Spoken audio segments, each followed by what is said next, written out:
सभापती महोदया, जरा एक मिनिट. थकीत देयक मंजूर करण्याच्या संदर्भामध्ये त्याची जी काही विहित कार्यपद्धती आहे आणि उलट आत्ताच्या घडीला त्याला एक डिजिटल स्वरूप देऊन मुख्याध्यापकांच्याकडनं ऑनलाईन पद्धतीने आता ही देयक त्या ठिकाणी सादर करण्यात येतात. माननीय सन्माननीय सदस्य सरनाईक साहेबांनी जो काही मुद्दा उपस्थित केलेला आहे, मी आपल्या माध्यमातून सभागृहाला सांगू इच्छितो की नियमाप्रमाणे जे काही थकीत देयक सादर केलेले असतील ते तात्काळ निकाली काढली जातील, त्यांचं अंमलबजावणी केली जाईल. जिथपर्यंत राज्य पातळीवरचे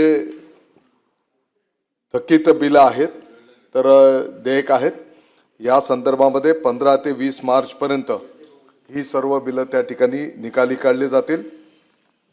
आणि या संदर्भातला दर वर्षाचा हा कालबद्ध कार्यक्रम आहे.